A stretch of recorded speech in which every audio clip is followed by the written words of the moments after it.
Hey, welcome to Dad Space. It's a space for dads, by dads, and a podcast just for you. Welcome to Dad Space. Today I'm going to do something a little different. How about we take a podcast episode from another podcast and insert it here so you can hear another show that helps dads. I have Mark Gordon on here. I'm going to play an episode of Mark's podcast. It's called Relationship Matters, and he does an amazing job teaching and instructing and giving us some insight to help us as dads. And he's doing the same thing. He's taking one of my episodes and putting it into his show. How fun is that, right?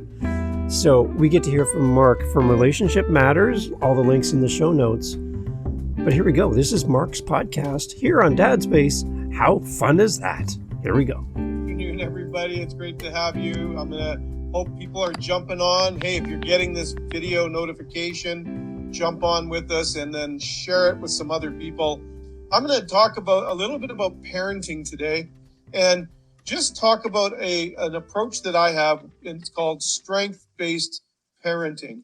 Now, the good news is if you don't check out yet, if you're not a parent or you're not actively parenting right now, it applies to grandparents, but it also applies to workplaces. You can apply these principles I'm going to teach you about parenting to anybody you work with or anybody that you are in contact with.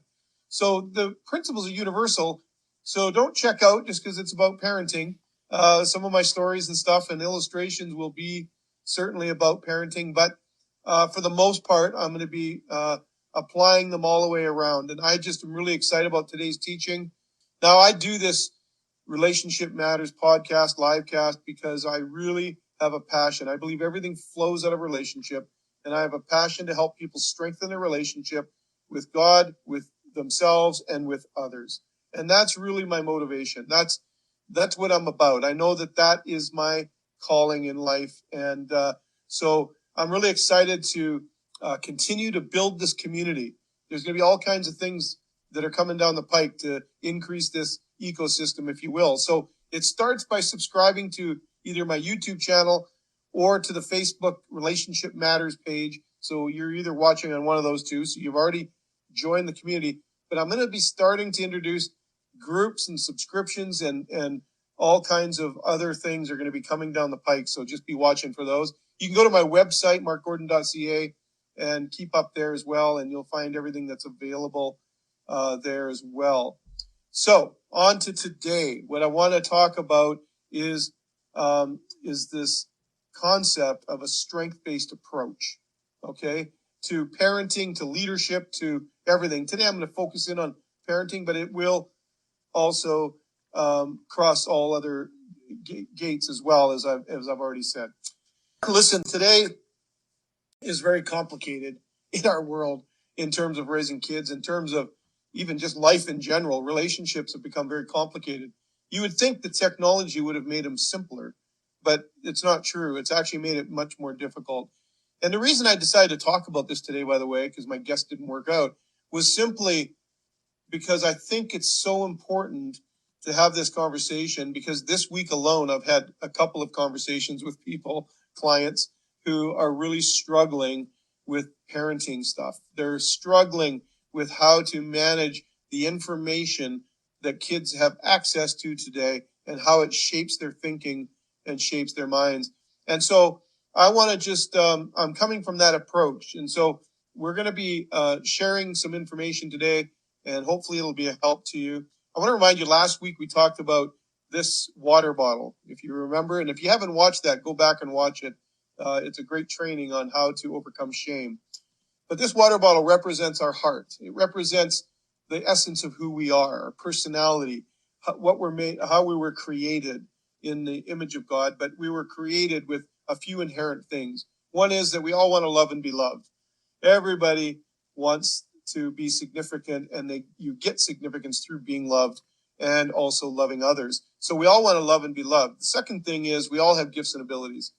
We all have gifts and abilities. Everybody has gifts. And we all have hopes and dreams. And I believe gifts and abilities are given to us to live out those hopes and dreams, and also to express and receive love. So it all goes together. The last one is the desire to succeed. I think everybody is born with that because we are created in God's image. We are created with that inherent values within us that we need. When it's not met, when we don't experience that, of course, what happens is, if you remember, I said we put walls up around our heart. And so I want to build on this for this week about parenting. You see, your kids are also this represented by this water bottle, and they have this pureness to them. The younger they are, they have this pureness of their personality. Remember, we talked last week on the shame podcast, and please go back and listen or watch. And remember, I was talking about that, how we are so, when we're young, we're just so pliable and we're just so innocent, and we just receive and give love so freely. My grandkids are amazing, and they just have such a way of making me feel special and expressing love to me, and vice versa, right? I can't wait to tell them how awesome they are. And so that's what we're doing. This is the person that we are dealing with when you're dealing with your kids. But here's the problem. What you might be bumping into is maybe some of the walls they put up around their heart. They're experimenting with behavior. They're experimenting with independence. They're experimenting with what the boundaries are, how far they can push them, and all that kind of stuff. So what happens is we get into this tug of war. And what that tug of war does is we tend, as parents, to default to behavior modification or behavior management. But I'm going to give you some tools today that can circumvent that need. I'm going to give you some tools today that's going to help you not get into the power struggle, not get into the power fight, but to nurture that part of them that has gifts and abilities, love, and they want to be loved and beloved, and that desire to succeed. You can tap into their heart and speak to their heart, and you always want to do that. Now, it's okay to set boundaries. Some parenting today, like, they just think removing boundaries is a form of love or a way of showing love, because maybe you had really harsh boundaries. I always say you want to set boundaries, not build walls. You see, when we attack our child's behavior, when we connect their behavior to their personhood, what we do is we're building walls, right? We're building walls. And so we don't want to do that. We want to actually put boundaries in place so that this can flourish. So so they can, as a person, as a human. And by the way, if you're listening to this later, it's a water bottle I'm showing. And it's, because water is, we can't live without water, and we're made up 80% of water. And so if you can't see, that's what I'm showing. And I'm putting a set of cardboard walls around that water bottle to illustrate this. And so I want to just to say that what we want to do as parents or managers, leaders of organizations, is we want to nurture that part of them that wants to succeed, that has gifts and abilities, that has hopes and dreams. Because when we do that, we're going to get, the behavior will change on its own. And that's really just a fact. And so that's why I do that. So the strength-based approach was initiated, if you remember, quite a few episodes back now. I think it was my second or third episode. I had Dr. Wayne Hammond on, and he was fantastic. Go back and watch that episode if you can. It was fantastic. And Dr. Hammond spoke to this idea of strength-based approach. How do we help our kids flourish? How do we help them really flourish in life? So if we're just behavior management, we're not going to really do well. That goes for anything. If you're leading an organization and you're just trying to modify behavior, it just doesn't work. Jack Toth, my very first guest, who's a very close friend of mine, says this. He said, success doesn't just happen. It takes strategy and investment. Unless we make the investment in our children, they will wander aimlessly about, influenced by whatever seems the loudest for their attention. That's such a powerful statement by Jack Toth. It's so true. If whoever influences your child the most is going to be the one who directs their lives, and so we want to do that relationally, of course. There was a study done, and there was actually experts, came up with this study in a book called Teen Trends, and it said that the three most important things to people, and particularly teenagers, are freedom, friendship, and being loved.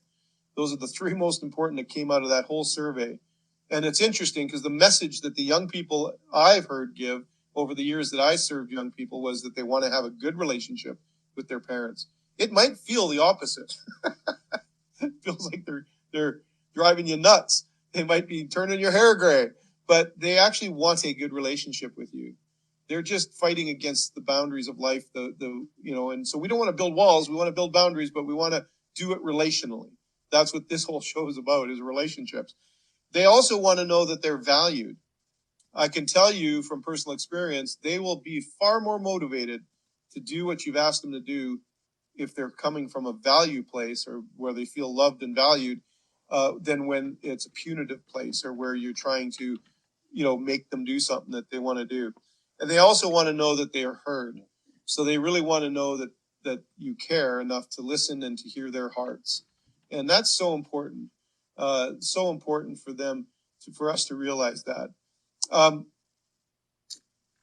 So what the experts are saying are most important is a relationship with an adult based on trust, mutual respect, and non-judgment, and caring adults interacting with kids on issues that are relevant to them.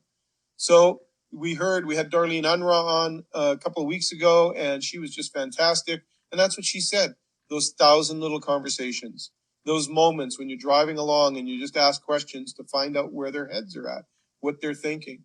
That's a relational model. That's a strength-based model that allows those children to feel heard, and then they'll have connection with you. And then it's far easier to get them to do what you need them to do. I love this quote. It says, "When a flower doesn't bloom, you fix the environment in which it grows, not the flower." Isn't that true? If our children are having behavioral issues, now this is apart from diagnosed, brain injury or brain health, emotional health. So like if there's ADHD, there's autism spectrum in there. Of course, that we still want to use a strength-based approach, but you got to be more patient in it, and you've got to be more appropriate to what the child can handle in it, but it still works. But, I'm talking about the everyday average kid that might have some behavioral issues. And so that's kind of what I'm talking about today. Or like I said, at work, if you have somebody with behavioral issues. So what does a kid that's flourishing look like? If we want the strength-based approach, what we want is our children to flourish. And so what does that look like? Well, first of all, they feel confident, they have optimism, and they're probably empowered. You can tell they're empowered. You'll see that they're confident to do things or take risks. You're going to see that they know what they want to do, and they really go for it and work it out. They're probably perceptive, respectful, and sympathetic towards feelings of others as well as their own. So they show signs of empathy. That's what a flourishing child does. They'll care for their little brother or their little sister. They'll show care for the family troubles or struggles. They'll notice when mom or dad are off a little bit, and they'll be curious, and they'll be wanting to help. Now, of course, this is all age. I'm not focusing in on one age, but this is generally principles that work whatever the age. The application might change with the age. They have learned to set realistic goals and expectations for themselves. So they're not always trying. They'll try new things and they'll try to stretch, but they're not taking really super risky behavior where they could be hurt or whatever. They have developed positive coping strategies, and they're growth orientated in their aptitude. So they tend to find positive ways to cope with stress, cope with anxiety and stress. Now, listen, we know that today children deal with anxiety and stress far more than any other generation has.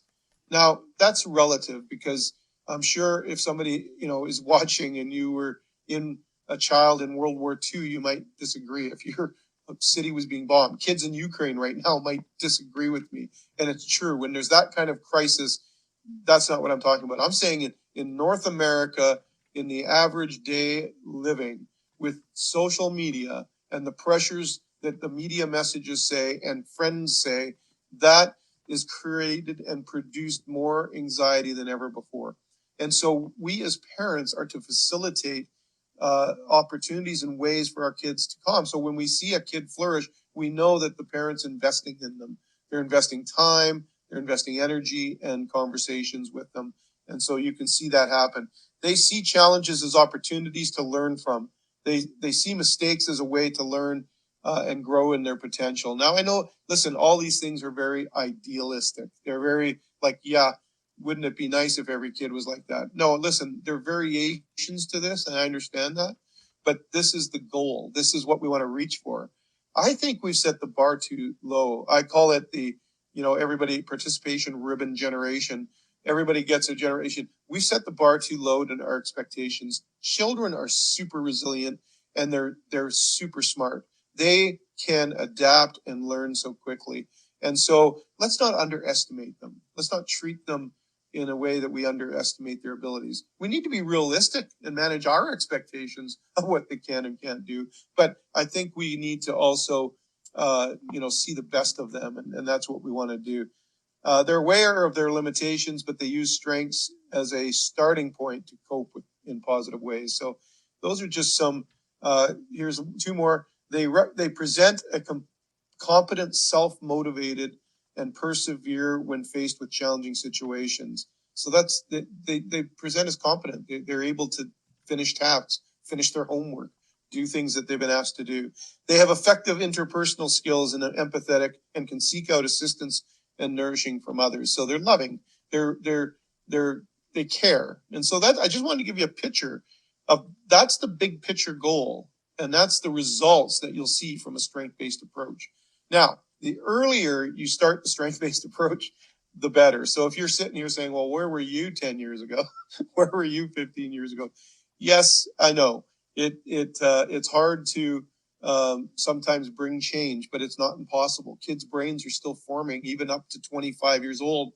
Their brain is still adapting. And even beyond that, we can change neuroplasticities, as we learned last week.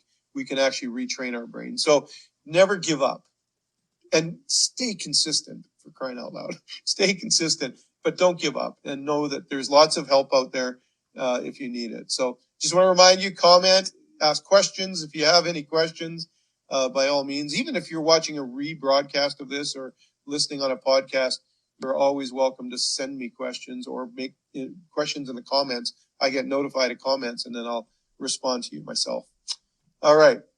Now, there's a cause and effect to everybody. So if you can picture with me an iceberg and you see a little tip of the iceberg above the waterline, and then you see a big, mountain of an iceberg below the waterline. Above the waterline is behavior. It's what you see your child doing. Now that behavior can be positive or negative, but it's all you see. What you don't know is what's going on below the surface. It's what's really going on. So let me put it in the two contexts. When you see negative behavior, it's not just because your kid's trying to drive you crazy or give you gray hair. It's just not the way it is. If you see negative behavior and poor behavior, what's going on is something very different under the surface.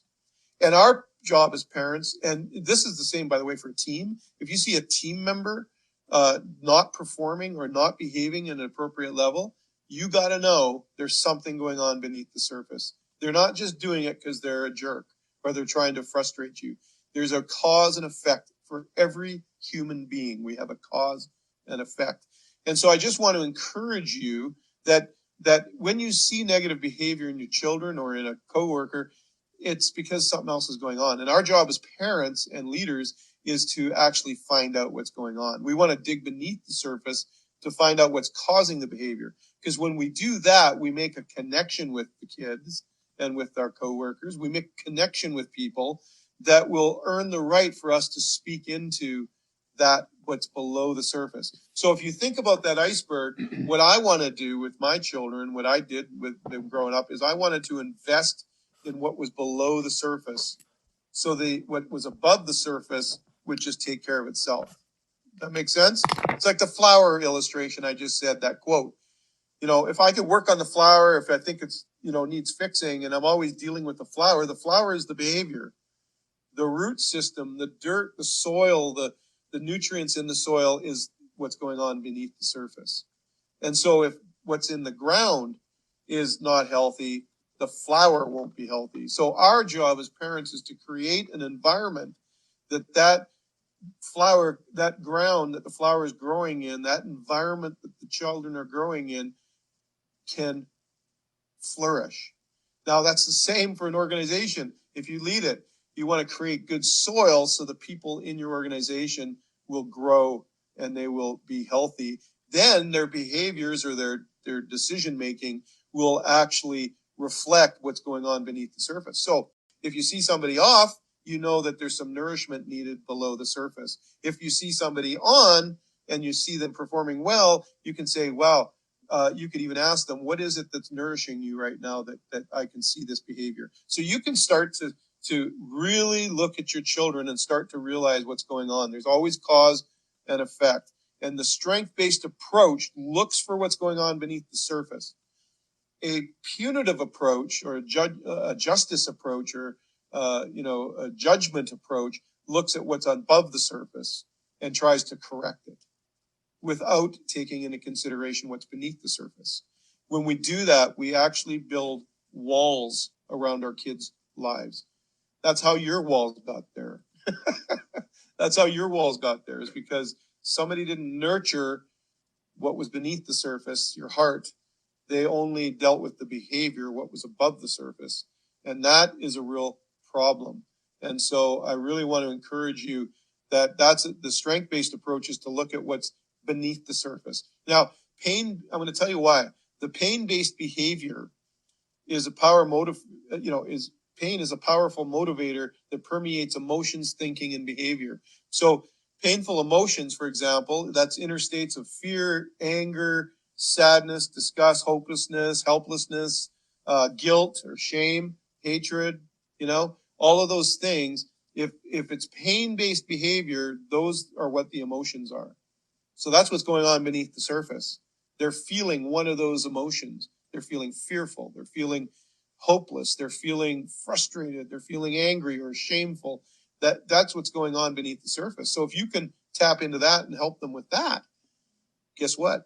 You're going to have a much better result. Painful thinking then, right? If we have feeling and then the thinking, painful thinking may include distressing thought processes such as worry, anxiety, distrust, pessimism, blame, vengefulness, denial, unconstructive rationalization. So when your kids are being super irrational, that's what's going on. There's painful thinking happening. If there's painful thinking, there's already painful emotions below the surface. So, and then what happens is, if they have painful thinking, is they're going to have painful behavior, pain-based behavior. And that, puts painful emotions and thinking into action as an attempt to escape from the pain. You got to realize your kids are doing the best they can with what they have. They're not mature enough. They haven't, learned enough, grown enough to understand their own feelings. Listen, we as adults sometimes don't understand our own feelings. So how is a child supposed to? So what we want to do is we want to help them process that. We want to process that with them. So as you can see, there was a pattern there. There's a feeling, and then there's a thought or, about that feeling, and then there's a behavior. What we want to do is, most parents, we deal with the behavior level. We're always going to that lowest common denominator, or what's above the surface. And what happens is we'll never actually solve it. All you'll get into is a power struggle. You're going to get into this power mashing all the time with your children because you're dealing with behavior and you're trying to match your behavior with theirs. So in other words, they escalate because you are escalating. Many times a child will escalate because you're escalating. And so you want to be able to don't get into power struggles with your children because you will not win. What you want to do is get beneath the surface and understand what's going on in the heart. I can say the same thing again about your work world. If you have somebody who has got painful emotions, their thinking is going to be painful thoughts, what's going to happen is you'll have painful behavior. Those are the ones that are going to cause disruption. But if you can get beneath the surface, instead of trying to correct the behavior, get to the heart of things, get to the emotion, then you've earned the right to make the adjustment in their thinking. And that's called reframing. So what you do with your child when they're emotional and their behavior is out of control is you need to connect with them first. You need to nurture that emotion that they're feeling sad, that they're feeling angry, that they're feeling whatever, and identify that and show empathy towards that. I'm sorry you feel that way. And then you make the connection first. Then you talk about what's going on, why are you so frustrated. Once you know that, then you can introduce the idea, listen, I know you're frustrated, but throwing trucks at your brother is not okay. Throwing your toys at the walls are not okay. That's where you can start to reframe, and then maybe introduce the idea with them. A strength-based approach would say, what do you think are some ways you could handle that frustration in a different way? And kind of go back and forth. Again, this has got to be age appropriate, but you go back and forth. Well, think about what I just said about kids, and you can apply that to adults as well, right? You want to identify, affirm their emotions, identify what's going on beneath the surface. Then you can start talking about reframing the thoughts. So they might say to you, a child might say to you, well, my brother took my toy, he won't share. So that was their thinking. I'm hurt. I feel sad because I'm frustrated because my brother took my toy, or he won't share his toy with me. And so, I just got upset, and so I needed, if he wasn't going to share my toy, I took it away from him, and then I threw it at him. So it's rational to a child. Hey, if you won't play with me or share your toy, I'll just take your toy. That makes sense to them. They don't know any better. You're the parent. You got to teach them the difference. But identify the feeling first, then deal with the thoughts. Then you will see the behavior. You don't even have to talk about behavior, by the way. If you do this in the right order, you never actually have to worry about their behavior.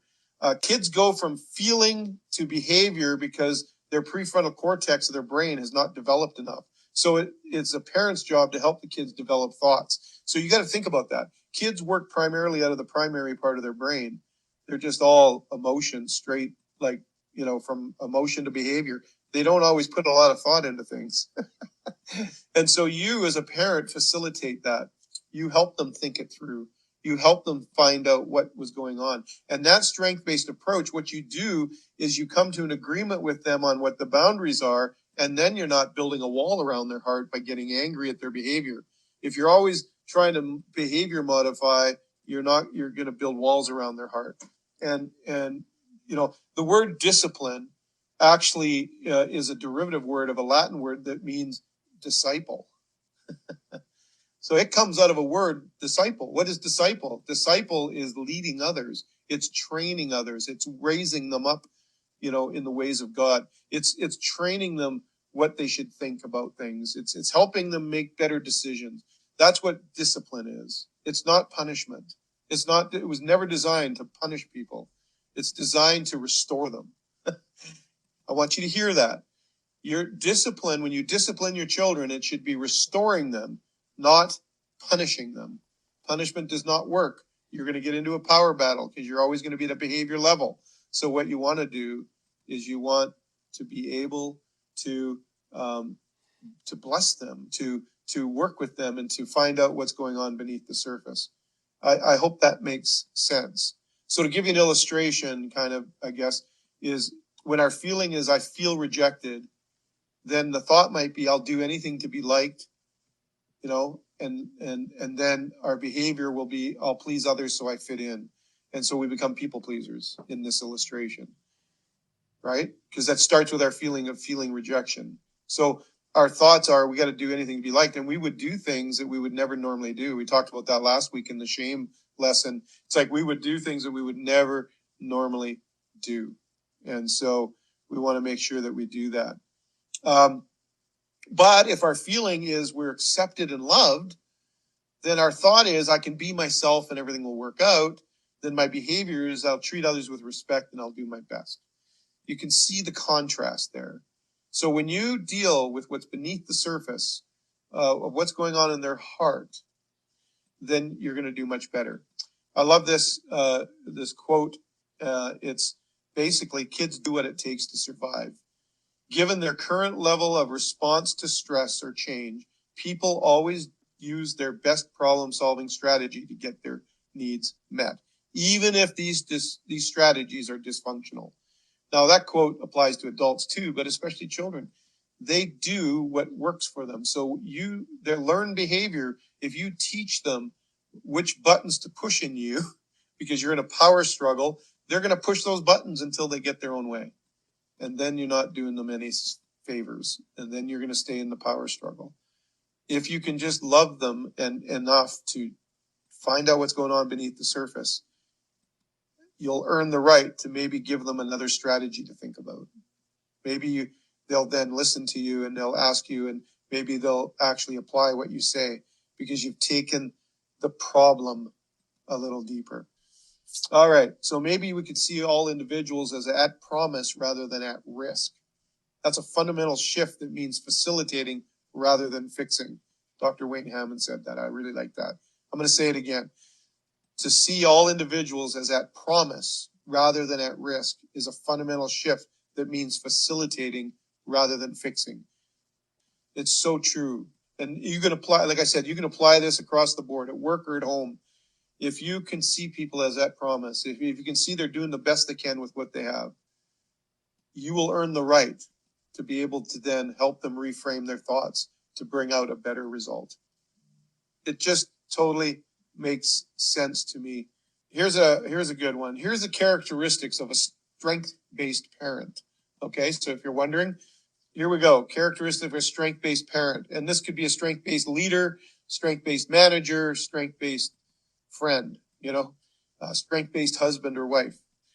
Parents who engage in the process of raising flourishing children develop a certain mindset and understanding of the essential strategies for developing the components of resilience. A strength-based approach is essential. So what we're to do is we're to help our kids build resilience. That's the job of a parent. And that's what a flourishing parent looks like. They are basically helping their children flourish by building in things into them, investing in that what's beneath the surface, in building resilience in them. So when above the surface happens, they know what to do. They can make better decisions. They can do the work that's required under the surface so they have better outcomes above the surface. And I tell you, this has been proven over and over. And by the way, it's been proven scientifically, because through the Heroes Project in Calgary, when I worked with Impact Society and Jack Toth, Dr. Wayne Hammond did an empirical evidence testing cycle with the children we were working with, and we saw this work. We saw this work. So anybody who's a mentor, a leader, a parent, you apply a strength-based approach, you will see a change in the people that you're working with, and especially your children. It takes time, though, and it takes consistency. And so I just want to remind you of that. So here's a couple more things. You can write all this down if you want. But here's the mindset of a strength-based parent. So here's the mindset. Put the parent-child relationship before directing the child. So you put the relationship ahead of the discipline. You put the relationship ahead of the behavior. That's a mindset of a strength-based parent. You develop the ability to demonstrate empathy by putting themselves in the child's shoes. So a mindset of a strength-based parent or a strength-based leader is they put themselves in the other person's shoes, even if it's a child. You got to start realizing, like, they're not going to react like you do because they don't have the same experience as you do. So you got to slow down a little bit and say, oh, I wonder what's going on. I need to feel this with them for a minute so that I can help them through this emotion. You will see a huge change in your relationship and connection with your kids when you stop fighting them and you start working with them. Communicate effectively and listen actively. So active listening is so important in this. It's one of the 5 pillars of a healthy relationship's communication. And one of the communication pieces is active listening.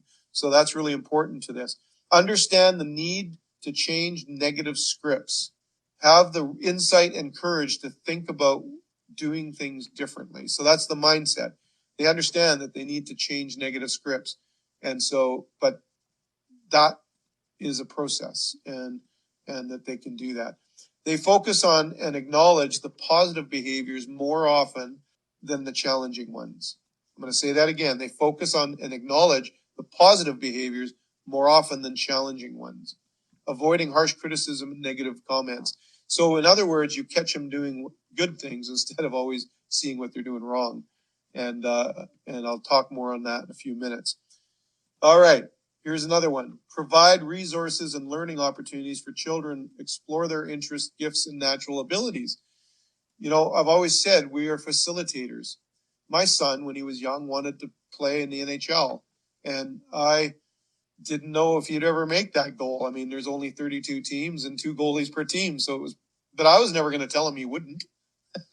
My job as a parent's not to do that. My job as a parent was to build under the surface enough that if it didn't work out, he wouldn't be so disappointed that he couldn't function in life. You see the difference? I mean, it wasn't my job to tell him whether or not he should dream about being in the NHL. My job was to prepare him if he made it or if he didn't make it. Did he have the character? Does he have good decision-making skills? Have I facilitated all that he needs? So I got him hockey, skating lessons. I got him on a hockey team. I facilitated. I bought all the equipment he needed, and he wanted to be a goalie, of course, and so that's why it's the even makes it even harder. But I facilitated that. I got him the best, coaches and trainers. I did everything I could to facilitate his dream while never telling him he wasn't going to make it, because I didn't have to tell him that. He would figure it out. If I taught him how to make sound decisions, I taught him how to have integrity, taught him how to process disappointment, then I didn't have to worry about whether he made it or not. And so, of course, he didn't. He got drafted in junior A, but he was playing in a band as well and loved music and ended up going that route. And to this day, makes a full-time living through music by teaching and playing. So there you go.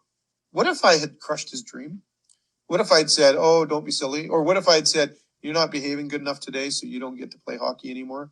Like I punished him? I don't know what would have happened. But I know that I wasn't perfect, that's for sure. But I know that approach won in the end. So they accept their children for who they are and help them set realistic goals and expectations. So I did that. I wanted him to pursue his dreams and whatnot, but I helped him along the way understand what it would take to do it. And if it didn't happen, if he did his best, that he'll be okay. And he was. And support connecting children to other positive relationships and adult role models in their school, community, associations, peer environments. Now, in today's age, that's a bit scary.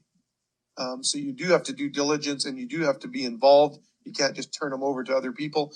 But I know it really valued my family, my kids, when they had coaches, youth leaders, children's workers, whatever, other caring adults spoke into their lives. But I was involved enough and connected enough that I could protect them because, yes, there is harm out there that can happen. So we want to make sure that it's tempered, that we do due diligence, that we are active and involved in having ongoing conversations with our kids. Then we never have to worry about that. We can actually help them. Help their kids. So mindset of a strength-based parent, they help their children experience success by identifying their strengths and discovering different ways of applying them in successful ways. So I just really love that. I'm going to end today with just some clear principles that will help you do that. So if you're taking notes, make sure you write these down. All right.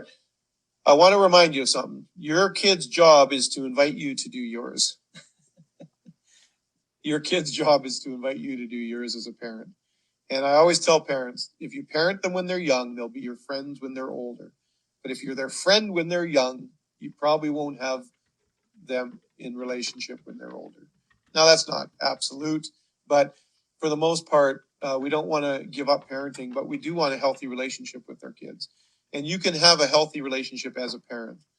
You can still enjoy some of the benefits you would have as friends, but you're still their parent. And so really encouraging you to realize that if you're struggling with your children, if you're struggling with their behaviors, they're just inviting you to do your job. And that is to look beneath the surface, to help them. You use a strength-based approach. I want to give you some strategies or what strengths-based parents do differently. Okay, so I just want to do that. So unlike a traditional parenting approach that focuses on avoiding risk and fixing negative behaviors. The strength-based parent approach focuses on relational interactions and capacity building strategies that will strengthen a child's ability to flourish and meet life's challenges with thoughtfulness, confidence, purpose, and empathy. While the journey of each child is shaped by several factors from the society and culture they're raised in, there are some critical principles and ideas that influence and direct the strength-based approach to raising competent and resilient children. So I'm going to share those with you right now. And so strength-based parenting is built on the foundation of encouragement and on the belief that kids are resilient and can thrive when they feel safe, connected, and loved. There's your three magic words: safe, connected, and loved. And so that's really important. So here they are. I'm just going to give them to you point blank. Probably not going to go into a lot of detail in them, but I want to give them to you before I close off my time with you today. Number one, see what's strong, not what's wrong. Focus on what's right and why it is right, and tell them that. That's a beautiful way to have a strength-based approach. See what's strong, not what's wrong. Reframe some of that negative language. In other words, maybe you see them, stop being so hyperactive. Maybe you could reframe that and say, hey, I see you have a wonderful strength of energy. Can we just now focus it, right? So you want to just change some of those things. Instead of aggressive, teach them how to be assertive. Instead of defiant, teach them how to be bold. You want to reframe some of those negative things and see what's strong in them. I love, you can tell them, I love how determined you are, but right now it's time to do this. You contrast it. So that's the second point. So number one, see what's strong, not what's wrong. Number two, contrast behavior with personhood. Too often we match them up. Example with my son, when he was younger, went through a lying phase. Never once did I call him a liar. What I said was, actually, your son, you have integrity, so why are you lying? I separated his behavior from his personhood. I identified what I saw in his personhood, and then I said, why are you behaving that way? So you want to contrast behavior with personhood. Otherwise, you're building walls around their heart. And we don't want to do that. So we want to contrast behavior. Number three, consistent consequence. Don't make promises you're not going to keep. I've heard so many parents say, if you do that again, I'm going to do this. Or if you do that, I'm going to ground you for a year. And of course, we never follow through with that. And it actually affects the relationship, or it affects your word. So your children aren't going to believe you with what consequence. The other thing is with consequences, make sure they're relevant and, they actually fit the crime, if you will. So you want to make sure that you're absolutely, allowing consistency in your consequences. So, and by the way, put equal effort into positive consequences. If they do something positive, make sure that the consequence of you find them what's strong, not what's wrong. Have a positive consequence that comes from that behavior, because you're teaching the kids that, I want to do more of that. But don't make promises you're not going to keep with them and threaten. Also, make sure the consequences are measured to the offense, or at least related to it. So many times, you didn't clean your room, so you can't eat supper. What does eating supper have to do with a clean room? You got to find a consequence that's actually going to align with that. And so, just be aware that you want you to have consistency. All right, got to keep going here. Number four, let natural consequences teach, not punish, not punishment. Sometimes we think our punishment is going to teach them a lesson. It does teach them a lesson. It teaches them what not to do. It teaches them that you can't be trusted, or that they can't connect with you, because shame comes into play. They feel like they're full of shame. And so you don't want to do that. What you want to do is let natural consequences. I always tell the story of my son who wanted to go to a birthday party, and he mouthed his mom off. And she said, if you keep mouthing me off, you're not going to go to the party. I get home. Of course, he kept going. I get home. She says, deal with your son. And I talked to him, and I lamented with him. I said, oh, I'm so sad. Why, Dad? I said, because you decided not to go to the party and I thought it sounded really fun. And he says, no, I didn't decide that. I want to go to the party. And I said, no, you made that decision the moment you mouthed your mom off, and you kept mouthing her off. And when you were disrespecting her, you made a decision not to go to that party. And so, that's not my decision. That's your decision. I'm not punishing you. It was your decision. That's a natural consequence of you being rude to your mom or being disrespectful. Interesting, eh? This teaches kids good decision-making skills. So when you let natural consequences take hold, they start to learn to make better decisions. So there you go. That's one thing to think. All right. Number 5, manage expectations, yours and theirs.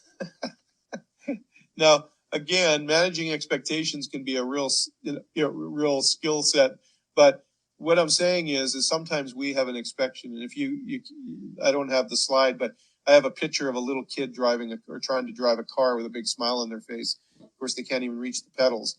You got to manage their expectations and yours.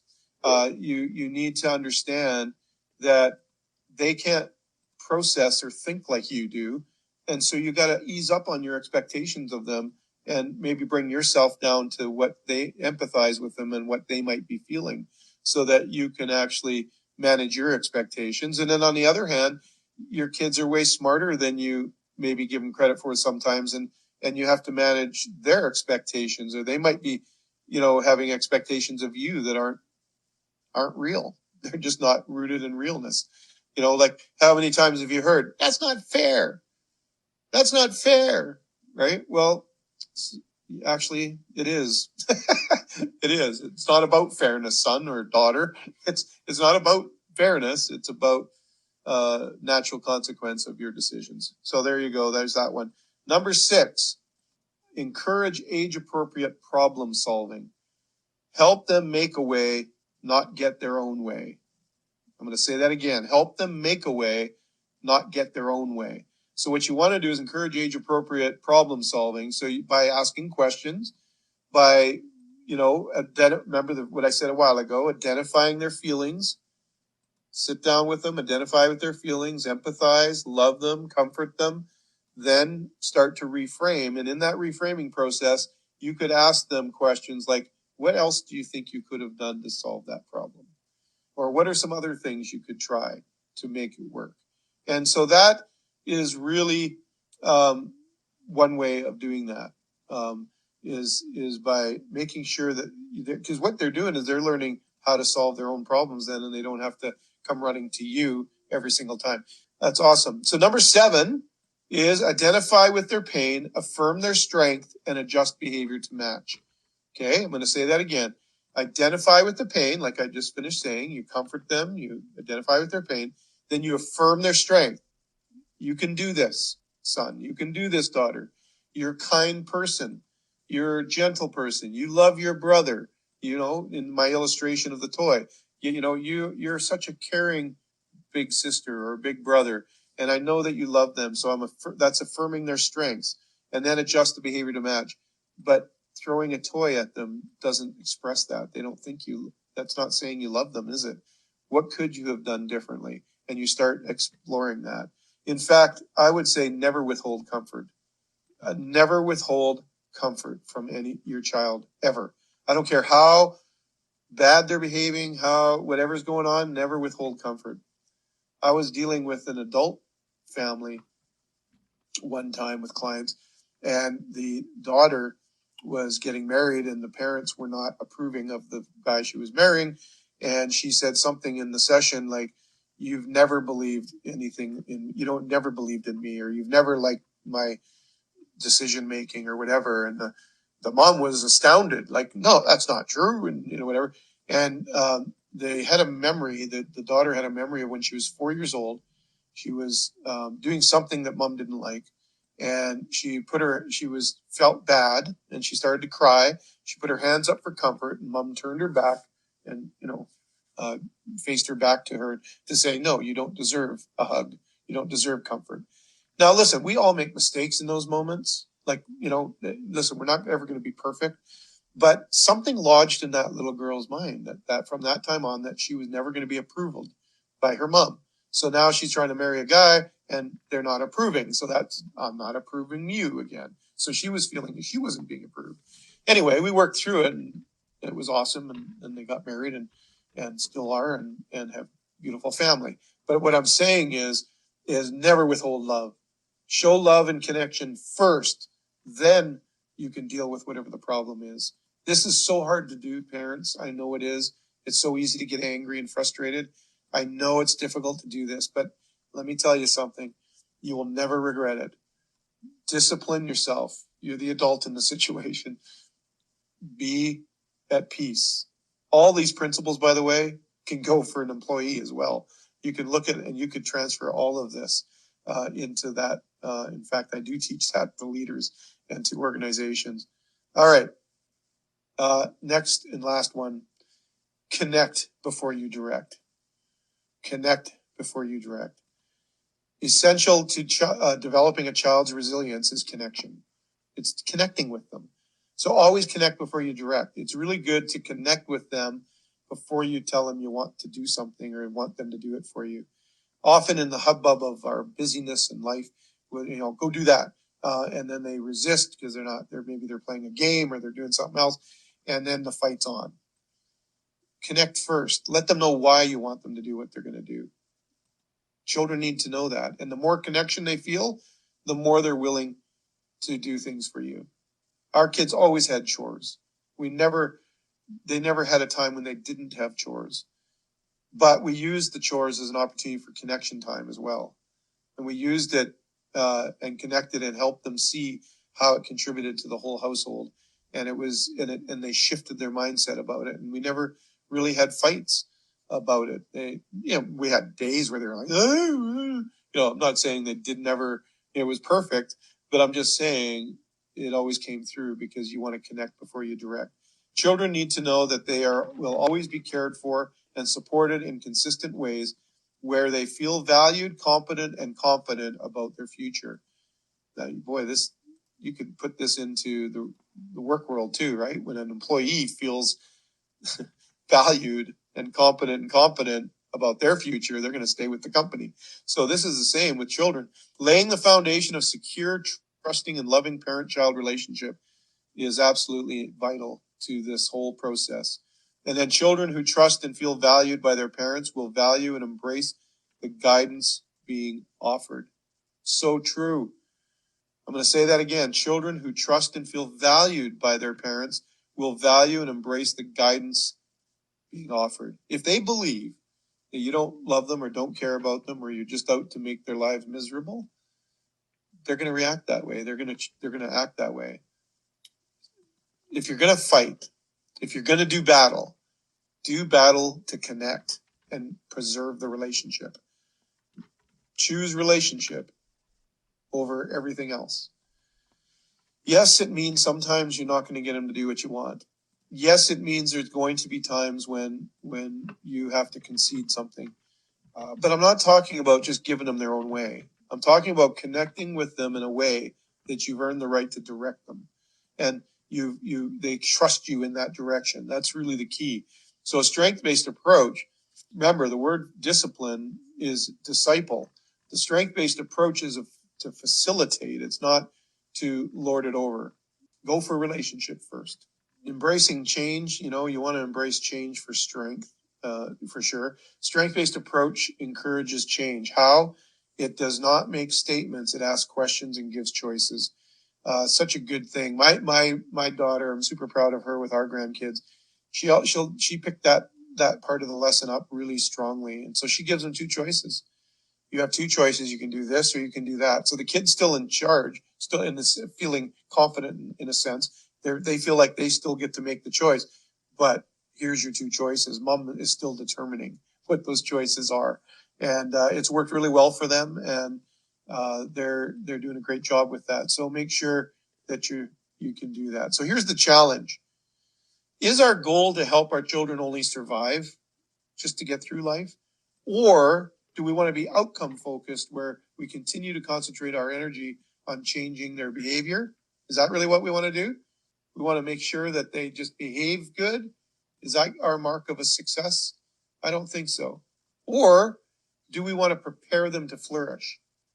Do we want to prepare them to survive, or do we want to prepare them to flourish? And then do we want to be outcome focused and just deal with behavior and deal with, the externals? Or do we want to be process focused and nurturing their capacity to navigate challenging situations and meet their needs in constructive ways? I don't know. I think the second way sounds better. We want to prepare them to flourish by being process focused. Don't take every incident, every situation that you have and think that it's the last chance to do anything or the last opportunity to change. You want to be processed.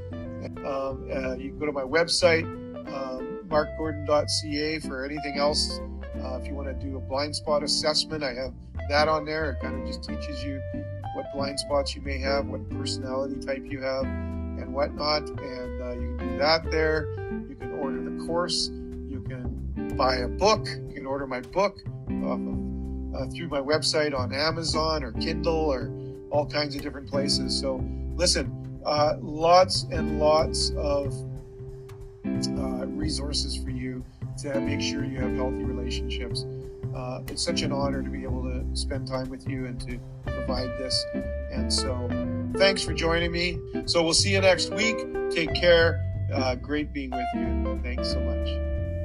Hey, so thanks for checking out Mark's episode here on Dad Space. We're doing a feed swap drop thing where I'm playing his episode and he's playing mine.